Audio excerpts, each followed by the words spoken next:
ಇನ್ನು ಕಾಂಗ್ರೆಸ್ ಕೋಟೆಯಲ್ಲಿ ಕುರ್ಚಿ ಕದನ ಮೇಲ್ನೋಟಕ್ಕೆ ನಿಂತ ರೀತಿಯ ಕಂಡು ಬರ್ತಾ ಇದೆ. ಆದ್ರೆ ಒಳಗೊಳಗೆ ತಂತ್ರಗಾರಿಕೆ ಜೋರಾಗಿ ನಡೀತಾ ಇದೆ. ನಾಯಕರುಗಳ ಭೇಟಿ, ಆಗ್ತಾ ಇರುವಂತಹ ಮಾತುಕತೆ, ಚರ್ಚೆಗಳು ಕುತೂಹಲ ಕೆರಳಿಸ್ತಾ ಇದೆ. ಹಾಗಾದ್ರೆ ಕಾಂಗ್ರೆಸ್ ಮನೆಯಲ್ಲಿ ನಡೀತಾ ಇರುವಂತಹ ಬೆಳವಣಿಗೆಗಳು ಏನೇನು ಕಂಡು ಬರ್ತಾ ಇದೆ, ಬನ್ನಿ ರಿಪೋರ್ಟ್ ಅಲ್ಲಿ ನೋಡ್ಕೊಂಬ.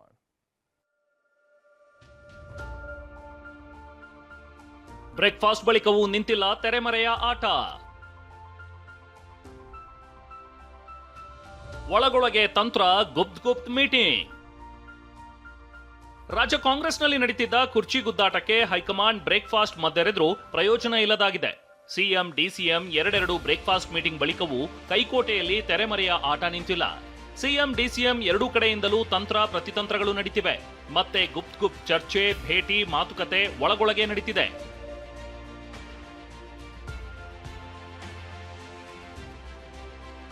ಎಐಸಿಸಿ ಅಧ್ಯಕ್ಷ ಮಲ್ಲಿಕಾರ್ಜುನ ಖರ್ಗೆ ಪುತ್ರ ಸಚಿವ ಪ್ರಿಯಾಂಕ್ ಇವತ್ತು ಡಿಸಿಎಂ ಡಿಕೆಶಿ ನಿವಾಸಕ್ಕೆ ಭೇಟಿ ನೀಡಿದ್ರು.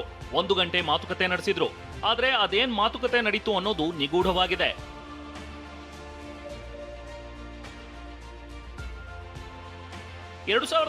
ಕ್ಕೆ ನಾನೂ ಸಿಎಂ ರೇಸ್ನಲ್ಲಿದ್ದೀನಿ ಅಂತಿರೋ ಸಚಿವ ಸತೀಶ್ ಜಾರಕಿಹೊಳಿ ನಿನ್ನೆ ರಾತ್ರಿ ಅಚಾನಕ್ ಆಗಿ ಡಿಸಿಎಂ ಡಿಕೆ ಶಿವಕುಮಾರ್ ರನ್ನ ಭೇಟಿಯಾದ್ರು. ಬೆಂಗಳೂರಿನಲ್ಲಿ ನಡೆದ ಮದುವೆ ಕಾರ್ಯಕ್ರಮದಲ್ಲೇ ಕೆಲಕಾಲ ಚರ್ಚೆ ನಡೆಸಿದ್ದು ರಾಜಕೀಯ ತಿರುವು ಪಡೆದುಕೊಂಡಿದೆ. ಪಾಲಿಟಿಕ್ಸ್ ಅಲ್ಲಿ ಬಾಂಧವ್ಯ, ನೆಂಟಸ್ತನ, ಸ್ನೇಹ ಎಲ್ಲ ಇದ್ದೇ ಇರ್ತದೆ. ಹೌದು, ಭೇಟಿಯಾದ ಸಂದರ್ಭಗಳು ಅಲ್ಲ. ನೀವು ಭೇಟಿಯಾದ ಯಾಕಂದ್ರೆ ಮದುವೆ ಇತ್ತು. ಅದು ನಾವು ಮದುವೆ ಹೋಗಿದ್ವಿ, ಅವ್ರ ಮದುವೆ, ಅವ್ರಿಗೂ ಆಪ್ತರಿಗೆ ನಮಗೂ ಆಪ್ತರ. ಸೊ ಬಂದ ಸಂದರ್ಭದಲ್ಲಿ ಭೇಟಿಯಾದ್ವಿ. ಅವರು ಕೂಡ ನಮ್ಮ ಜೊತೆ ಊಟ ಕೂತಿದ್ದ ಜೊತೆಯಲ್ಲಿದ್ದರು. ಈ ನಡುವೆ ಕಾಂಗ್ರೆಸ್ನಲ್ಲಿನ ಮತ್ತೊಂದು ಬೆಳವಣಿಗೆ ಕುತೂಹಲ ಕೆರಳಿಸಿದೆ. ಸತೀಶ್ ಜಾರಕಿಹೊಳಿ ಕೋಲಾರ ಉಸ್ತುವಾರಿ ಅಲ್ಲ, ಕೆಪಿಸಿಸಿ ಅಧ್ಯಕ್ಷರೂ ಅಲ್ಲ. ಆದರೂ ಸತೀಶ್ ನೇತೃತ್ವದಲ್ಲಿ ಮಾಲೂರು ತಾಲೂಕು ಜೆಡಿಎಸ್ ಮುಖಂಡರು ಕಾಂಗ್ರೆಸ್ಗೆ ಸೇರ್ಪಡೆಯಾಗಿದ್ದಾರೆ. ಈ ಬೆಳವಣಿಗೆ ಸತೀಶ್ಗೆ ಕೆಪಿಸಿಸಿ ಅಧ್ಯಕ್ಷ ಪಟ್ಟ ಖಚಿತವಾಯ್ತಾ ಎಂಬ ಪ್ರಶ್ನೆ ಹುಟ್ಟುಹಾಕಿದೆ. ನಮ್ಮ ಸಂಘಟನೆ ಜೊತೆ ಗುರುಸ್ಕೊಂಡಿರೋ ಅವ್ರು ಮಧ್ಯ ಬಿಟ್ಟು ಹೋಗಿದ್ರು.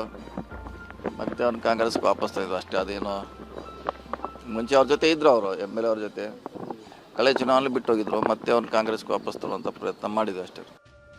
ಇನ್ನು ಬೆಂಗಳೂರಿನ ಫ್ರೀಡಂ ಪಾರ್ಕ್ ಬಳಿ ಇರೋ ಕರ್ನಾಟಕ ಕೈಗಾರಿಕಾ ಪ್ರದೇಶಾಭಿವೃದ್ಧಿ ಕಚೇರಿ ಉದ್ಘಾಟನೆ ನಡೆಯಿತು.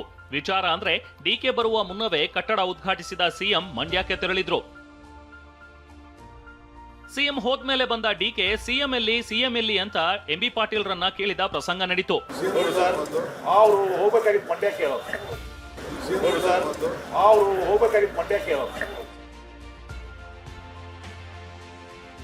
ಕಾಂಗ್ರೆಸ್ ಮನೆಯಲ್ಲಿನ ಬೆಳವಣಿಗೆಗಳನ್ನ ನೋಡ್ತಿರೋ ಬಿಜೆಪಿ ನಾಯಕರು ಕುಟುಕಿದ್ದಾರೆ. ಬಿಜೆಪಿಯನ್ನು ಎದುರಿಸುವಂಥದ್ದಕ್ಕೆ ನಾವೆಲ್ಲರೂ ಕೂಡ ಒಟ್ಟಾಗಿರ್ಬೇಕು ಅನ್ನೋದು ಹೇಳಿದ್ದಾರೆ. ಅಂದ್ರೆ ಭಯ ಬಿದ್ದಿದ್ದಾರೆ ಅಂತ ಆಯ್ತಲ್ಲ. ಇಲ್ಲಾಂದ್ರೆ ಇಷ್ಟೊಂದು ತಯಾರಿ ಏನು ಮಾಡಬೇಕಾಯ್ತು? ಅಂದ್ರೆ ಒಡಕಿರೋದು ಸತ್ಯ ಆಯಿತು, ಸರ್ಕಾರದಲ್ಲಿ ಒಡಕಿರೋದು ಸತ್ಯ ಆಯಿತು, ಪಾರ್ಟಿಯಲ್ಲಿ ಒಡಕಿರೋದು ಸತ್ಯ ಆಯಿತು. ಇದೇ ನಾವು ಜನಗಳಿಗೆ ತಿಳಿಸ್ಬೇಕಾಯ್ತು. ಅದನ್ನ ಮುಖ್ಯಮಂತ್ರಿ ಬಾಯಿಂದಾನೆ ಹೇಳಿಸಿದಿರಿ ನಾವು. ಇತ್ತ ಪ್ರಣವಾನಂದ ಸ್ವಾಮೀಜಿಗಳ ನೇತೃತ್ವದಲ್ಲಿ ಅತಿ ಹಿಂದುಳಿದ ವರ್ಗಗಳ ಸ್ವಾಮೀಜಿಗಳ ಒಕ್ಕೂಟ ಇವತ್ತು ಡಿಕೆ ನಿವಾಸಕ್ಕೆ ಭೇಟಿ ಕೊಡ್ತು. ಡಿಕೆ ಸಿಎಂ ಆಗ್ಬೇಕು ಅಂತ ಬೆಂಬಲ ಸೂಚಿಸಿದ ಸ್ವಾಮೀಜಿಗಳು ಡಿಕೆ ನೇತೃತ್ವದಲ್ಲೇ ಅತಿ ಹಿಂದುಳಿದ ವರ್ಗಗಳ ಬೃಹತ್ ಸಮಾವೇಶ ನಡೆಸಲು ಮನವಿ ಮಾಡಿದ್ರು. ಹರೀಶ್, TV9 ಬೆಂಗಳೂರು.